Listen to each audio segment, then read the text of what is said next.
for the West Chicago Library Board. My name is Pam Zimmerman, a member of the League of Women Voters of Wheaton, and I'll be your moderator for this evening. I live in Winfield, so I will not be voting for any of the candidates participating in the forums this evening. The League of Women Voters is a nonpartisan organization that neither supports nor opposes candidates or parties for any office. The League is not affiliated with any political party. The League's purpose is to promote civic responsibility through the informed and active participation of citizens in government and civic discourse. Providing opportunities to meet candidates is a major mission of the League of Women Voters, so voters can become better informed about the issues facing their community and become better acquainted with candidates running for office. We're looking forward to a respectful exchange focused on the issues. We all benefit from civil exchange of ideas rather than personal attacks. Our goal for the forum is that it will inform and inspire rather than divide. We do hope that the candidates will speak about their goals and plans and refrain from speaking about another candidate or what another candidate has or has not done. Participating in tonight's forum are Amy Cavateo, Laura Finch, and Michael Wonderly. The format tonight is a forum and not a debate. Candidates are expected to accurately represent the facts, and their responses reflect their own views and opinions. All candidates attending tonight have signed and returned the ground rules by the deadline established in the invitation. These rules specify the format, time limits, broadcasting of the forum, and other rules related to the conduct of the forum. The candidates will begin in alphabetical order by position with their 1-minute opening statements. They will then alternate the order in which they answer questions for 1 minute. After the question portion of the forum, each candidate will be given a 1-minute closing statement, continuing our alternating pattern. Members of the League will be acting as timers, and I will enforce the time limits. Candidates will see a slide to let you know you have 30 seconds, then 15 seconds, then stop. Should a candidate exceed the time limit, I will ask them to finish their sentence and we'll move on to the next candidate. To ensure that questions for tonight's forum represent a balance of topics, a panel of experienced members of the League of Women Voters has reviewed the questions submitted for appropriateness and to avoid duplication. We're grateful to those in the community who take the time to learn more about candidates before casting their vote by attending or watching candidate forums. For those in attendance this evening, we ask that you listen attentively, turn off your phones and electronic devices, avoid commenting or disrupting others during the forum, and refrain from applause until the end of the forum. Finally, I want to say how appreciative we are of the candidates who are not only willing to serve in office, but who agreed to be here tonight to share their ideas and goals. So let's get started. Candidate Cavateo, thank you. You have 1 minute for your opening statement. Thank you. Hi everyone, my name is Amy Cavateo and my family has lived in West Chicago since 2017. We love this community. In 2023, we gave away books for Halloween, and that experience really sparked my commitment to encourage a love of reading. Shortly after that experience, I learned that nearly half the adults in our country don't read books, and that started my journey to support our library. With a background in psychology and finance, I bring analytical skills and emotional intelligence with strengths in relationship building and problem solving. I'll help ensure our library is both financially responsible and remains responsive to the needs of the community. If elected, I'd like to address technology to reach people more effectively and work with local schools and organizations to develop programs. I would also like to promote transparency with the board and community with open communication. Thank you. Laura Finch, would you like to make your opening statement, please? Thank you. 2 years ago, I volunteered for a citizen committee with the library board. It was something mandated by the state of Illinois for all libraries to identify efficiencies. It was a really great experience, and I decided I'd like to get involved further. I did notice that some of the members were often absent from meetings, so I figured that was a low bar to set, and I could do that. So beyond that volunteer experience, I do have professional experience that would be valuable as well. I've worked at several media organizations, I've worked in 3 legislatures, and this is a well-functioning institution that I would love to contribute to. Thank you. And Michael, would you like to make your opening statement, please? Hi, my name is Michael Wonderly. I want to run for the school board or for the library for many different reasons. A little bit about myself is I worked at Ubreak iFix for about 3 years now as a technician, fixing multiple devices, with anything with a power button on it, helping over thousands of customers and helping 3 to 4 techs. Now being promoted and working for Asurion itself, I service all of Chicagoland. So almost every Ubreak iFix store that's out there, I help them. So with that experience, I want to bring a makerspace to our library. I think that is the biggest thing we should have, especially that Glen Ellen, St. Charles, Geneva, every other library has one, and I think we have the funding to do so. On top of that, I want to make sure we have current technology in our library and having people and generations to come to go to the library. So, thank you. Thank you very much. Now we'll move to our first question, and we'll start with Laura Finch. First question, what do you see as the role of the library in our whole community? The library is, it's a really wonderful resource for a lot of things, everything from early readers who come to the library for great programming and come to think of it as a happy place that they're always welcome, all the way up through, people that are working on policies for a city. So I think it's a gathering place, it's a resource. It should provide bilingual materials, especially for West Chicago. And yeah. Thanks, Laura. Michael Wonderly, your response to the same question? I think the library is a great place for anybody to go to when they need help immediately, especially for people who don't have the resources they need in order to succeed in life. That's where the library comes in. I mean, from personal perspective, a lot of times when I was growing up, going to high school, I went to the library to find the things I needed to find and do the things I needed to do. It is an amazing resource to use in any city, anywhere. But I do think that there are a lot of things our library is already doing well, and I want to continue doing that. But I also want to provide even more things for our community and for our residents to do at the library. Thank you. And your response, Amy? So for the role of our library, I really feel that the library is a hub of learning and growth for any community. And, similar to what Laura and Michael touched on, is that it starts from, early childhood education all the way up through adulthood. So that could be programs for children, but also should help, I think, with supporting the local schools. So bridges to local schools, the elementary schools, the high school, and helping some of those students, find paths and maybe transition to what comes next, especially in high school. But also for adults, for literacy. I know that there's already some coordination with Literacy DuPage, and I think we can expand some of that. And I do think that the library has really great programs, but I would like to help grow it to be even more part of the community. Thank you, Amy. For our second question, we'll turn to Michael first, and that question is, how will you ensure that the library remains a welcoming and inclusive space for everyone?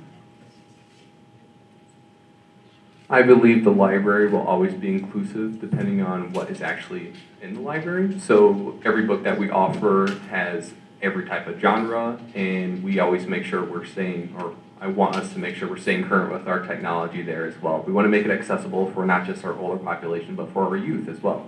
I do believe that there are a lot of times where lots of jobs require certain programs that you need to learn, or certain things that you'd like to learn going forward, or there's a certain book you need for college that you need to check out. The library should provide every single one of those things. That's what our community is for, And if we have people that are going to the library that's able to get those things, it helps improve our community tenfold. They always bring back the knowledge to our community, and they can help everybody out afterwards. Thank you. And Amy? So I think what really will help the library remain inclusive is outreach and communicating with the residents and the local organizations, local businesses, to make sure that the library is meeting the needs of what the community has.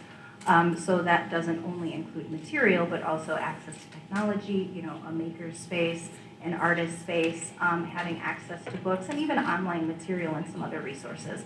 So I think outreach is very important to the community, and making sure that that conversation is two-way and that it's not just the organization telling the community what it needs or the community coming back. It's a conversation between both.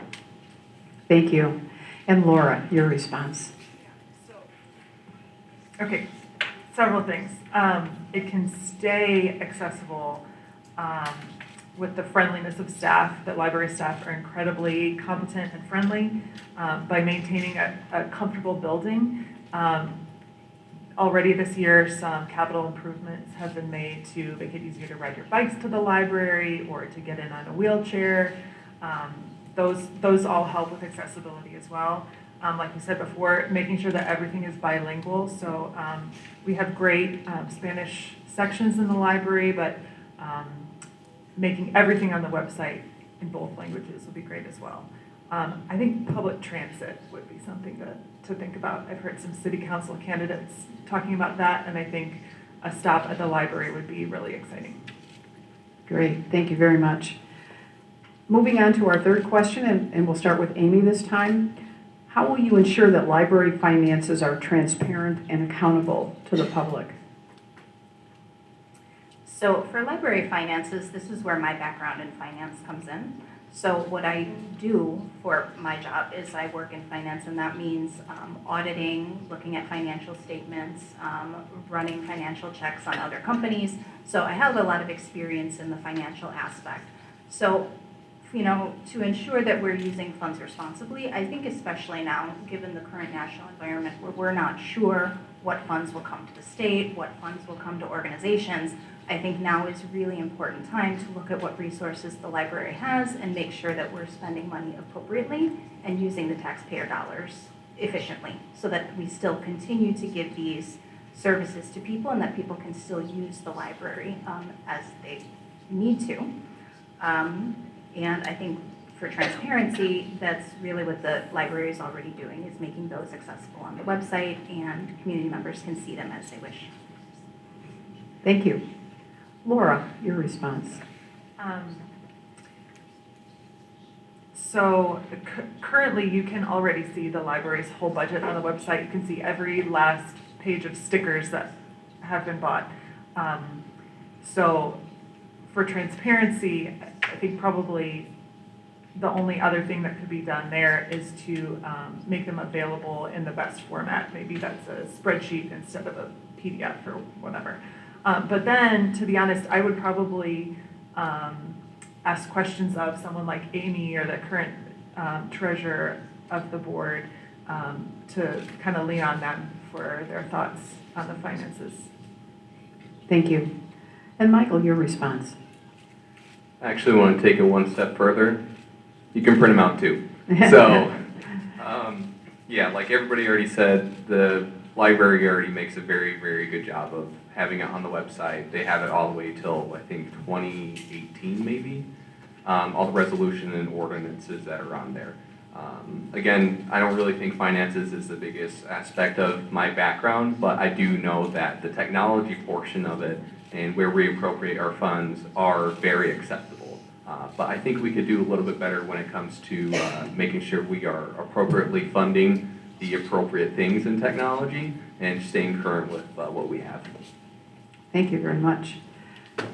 We'll move on to our next question, and we'll start with Laura this time. How would you involve the community in budgeting decisions that impact library services? I do think a community survey would be great. We're wrapping up a 3-year strategic plan. It'll wrap up in October, and it was very successful, but if we want to start on a new one, then a community survey would be a great way to do that. I mean, the public is also invited to come to board meetings, but they're in the evenings, so someone who works second or third shift might not be able to make that, so we might have to figure that out, maybe have some other meetings at other times of the day or week. Thank you, Laura. Michael, your response. Could you just repeat the question? Be happy to. How would you involve the community in budget decisions that impact library services? Oh, I think a great way to do that would be to put a QR code on the magazine that goes out every other month or every month. I feel like that's a really easy way to do it. We can also do it's already coming by mail, so you can also send a post letter out saying, hey, you can fill out this sheet, or you can use the QR code in order to fill it out, or come to the library itself. And I implore everybody to go to the meetings that we have so we can actually get full input and not just on a survey. Thank you. And Amy. So to make sure the community is involved, I think having the QR code and the engagement survey is a great way to get people involved. But I also know that for people to be involved, you have to make it very easy for them to do it. So I think from the library's perspective, that we have to consider different ways about how to reach people and meet them where they are.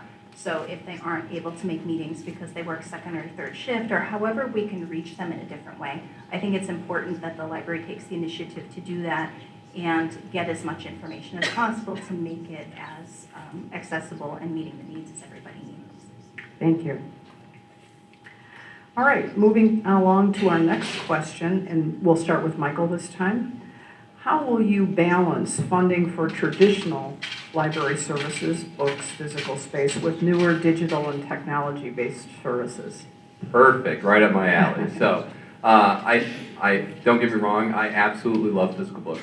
I still read physical books. That is my go-to. That's what I love. I can physically see it. I can touch it. I can feel it.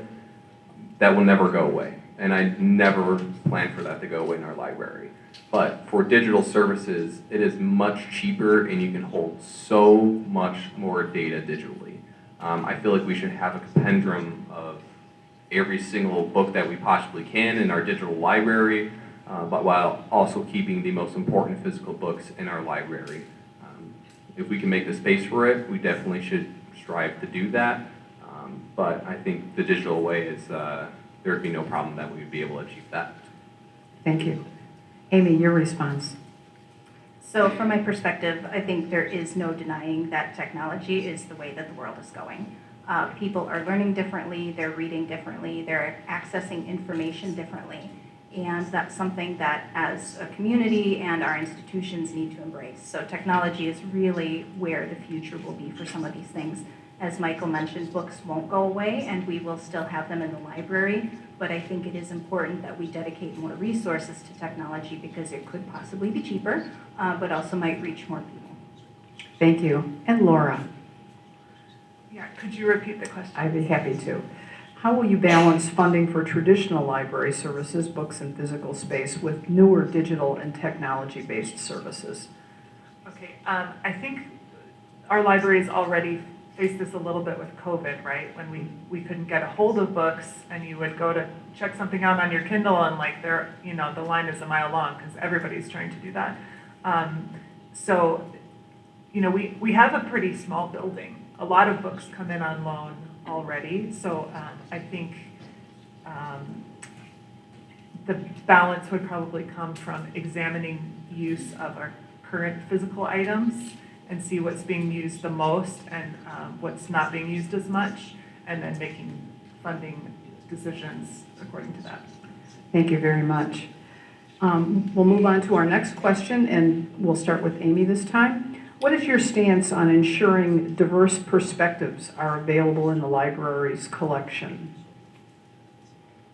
So I think that relates to the inclusive question that you answered earlier, is that I think it's important for people to be able to access different opinions and diverse ideas and thoughts, because that is what we're trying to teach our students, but also people are looking for that because everybody leads a different life.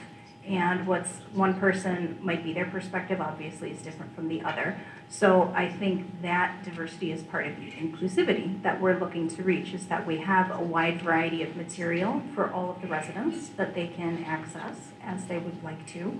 And it's not the library's decision to choose what material is accessible. We should just have a variety of material that's available. Thank you. Laura, your response. Yeah, I think our library staff does choose actually what goes into the library because we have a finite amount of space and resources. So already, some editorial decisions are being made, but it seems as it is that what the library is choosing is matching the community because we have very few objections to what can be found in the library. I think it's been like 2 objections in the last, many years.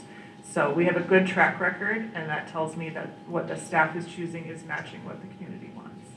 Thank you. Michael, your response. I think keeping all books in the library would be the best option we can do.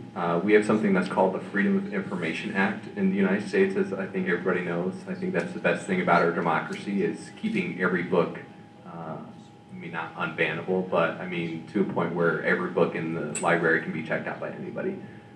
If people are concerned about certain books that seem like, I don't want to get into specifics because it's a hot topic, but if people are unhappy with a certain book, we can always think about moving it to a certain part of our library or making a dedicated section to that, which I think would be really amazing.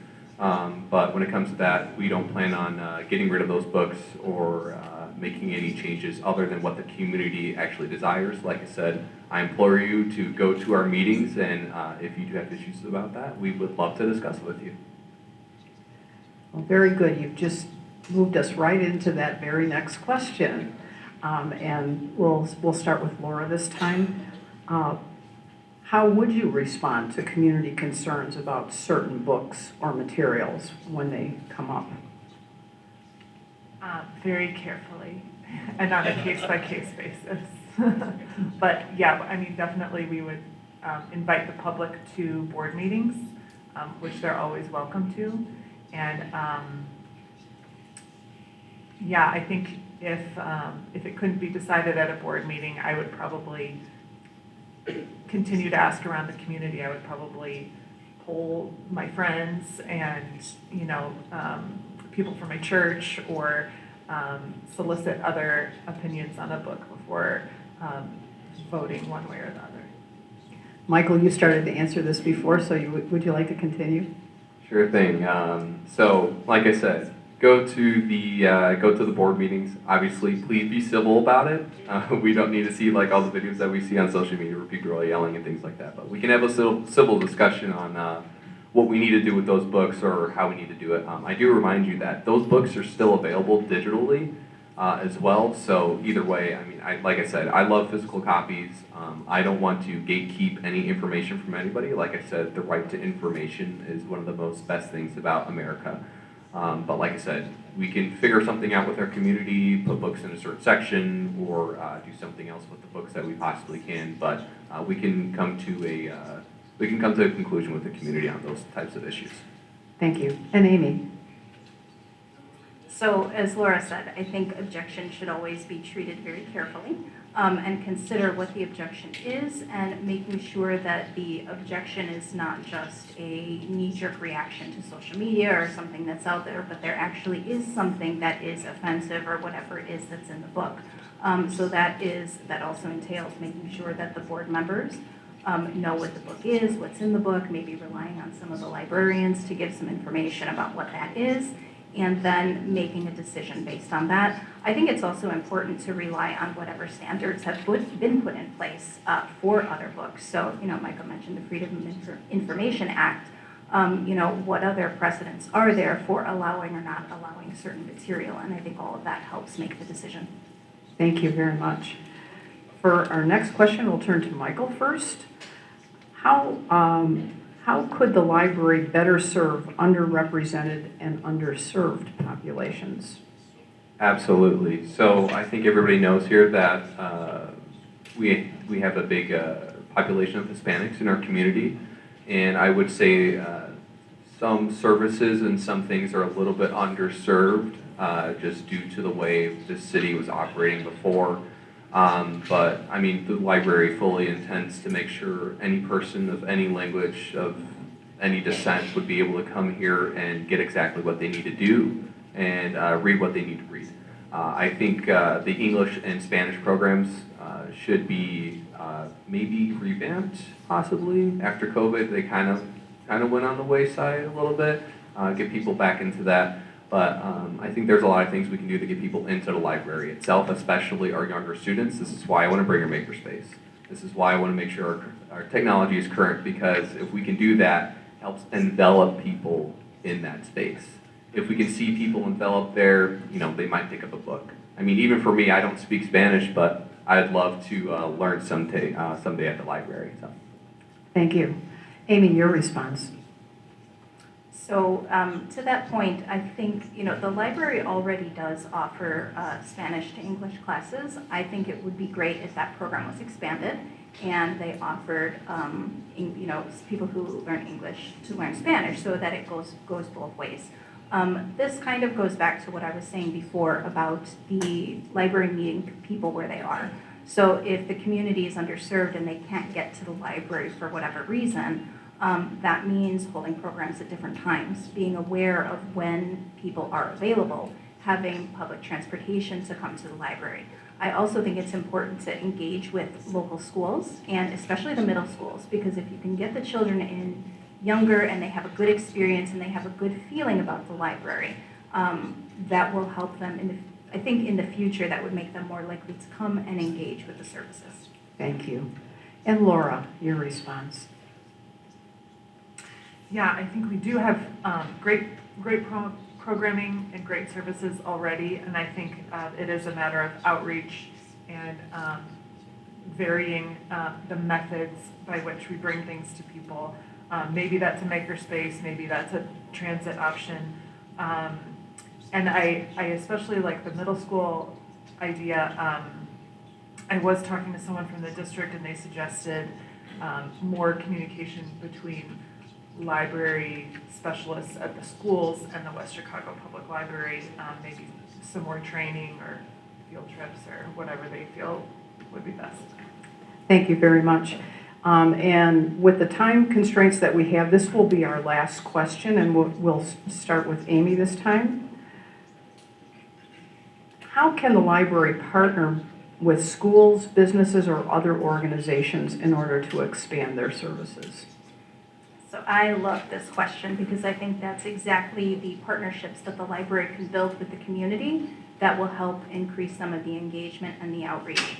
So as I mentioned with schools, I think if we get into some programs and help bring the school children in, whether that is field trips to the library or some other kind of programming, that will really help. I think that maybe even with the Park District and summer camp, I know the summer camp does walk over to the library, but maybe there should be specialized programs that work with the Park District to do that.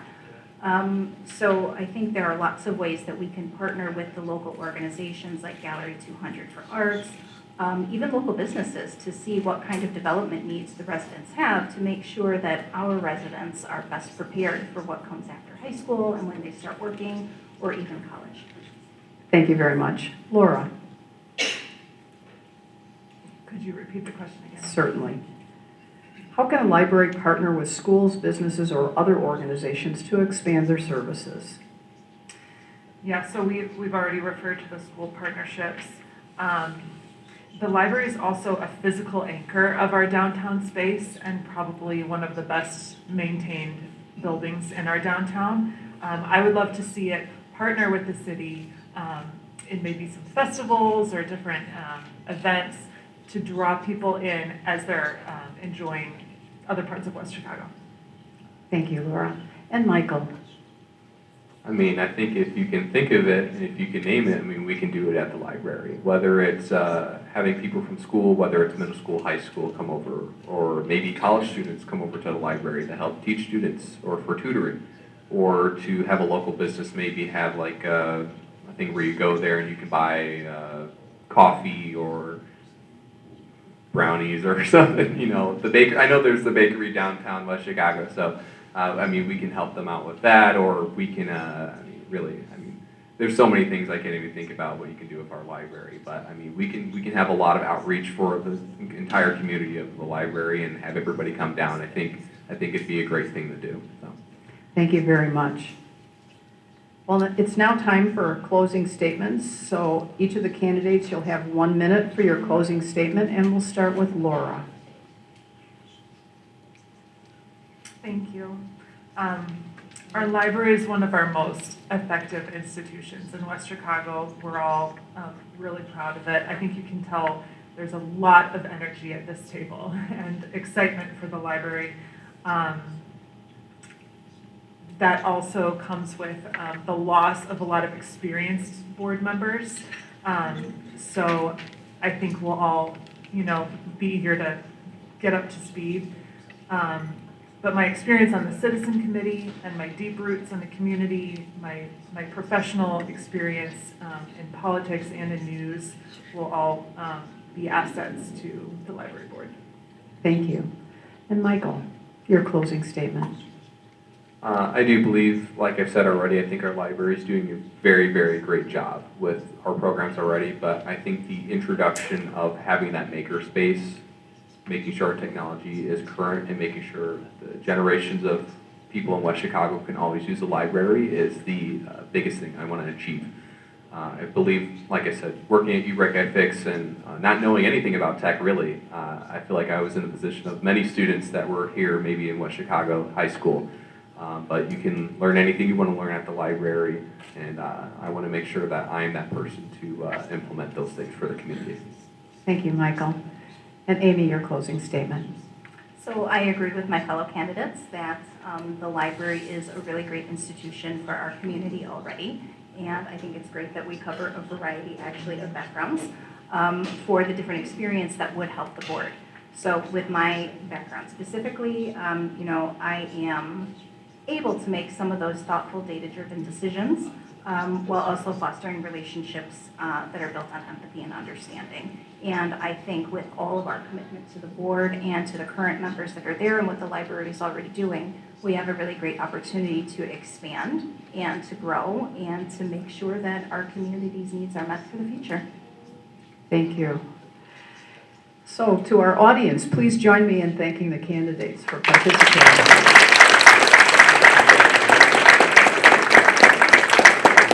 And on behalf of the community, thank you for being with us. Our democracy thrives when all of us are engaged. Attending or watching a candidate forum is an excellent way to be empowered to join discussions on local issues and make your voice heard on Election Day.